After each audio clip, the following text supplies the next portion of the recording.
দেখো বন্ধুরা, আজ এনেছি ছোটো মাছ। এত ছোট কি বলবো তোমাদেরকে। এটা বানাবো চচ্চড়ি, দেখাচ্ছি দাঁড়াও। এখানে পেঁয়াজের কড়ি আর পেঁয়াজ দিয়ে রেখেছি, একটু ভাজা ভাজা হয়ে যাক। বন্ধুরা, পেঁয়াজ আর কাঁচা লঙ্কা বাটা করে রেখেছি, আর এদিকে আছে জিরা গুঁড়ো, হলদি গুঁড়ো আর কাঁচা লঙ্কাগুলো। যখন হালকা হালকা ভাজা হয়ে যাবে আমি এটাতে ঢেলে দেবো। তারপর একটু লাড়াচাড়া করে নিব। লাড়াচাড়া করে এখানে কাঁচা মাছগুলো দিয়ে দিব। এটা কাঁচা করেই রান্না করব আজকে। ভাজা করে রান্না করে অনেক ছোটো তো ভেঙে ভেঙে যাবে, তার জন্য মশলাটার মধ্যে মাছগুলো ভাজা হয়ে যাবে।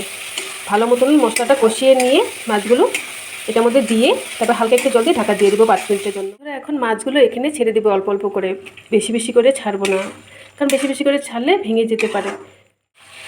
আস্তে আস্তে করে ওগুলো একটু লাড়াচাড়া করে ঢেকে দিয়ে দিব। পরিমাণ মতো নুন দিয়ে ঢেকে দিয়ে দিব। নুন আমি অল্প আগে দিয়েছিলাম, তাও লাস্টে দেখে নিব। একটু হলদি গুঁড়ো লাগে, তো তার জন্য একটু দিয়ে দিলাম। 5 মিনিটের জন্য ঢাকা দিয়ে দিব, তারপরে দেখাচ্ছি তোমাদেরকে দেখতে কেমন হয়েছে। দেখো 5 মিনিট পর ফিরে আসলাম, দেখতে কেমন হয়েছে দেখি তো। দেখো তো তোমরা কেমন হয়েছে, অসাধারণ দেখতে।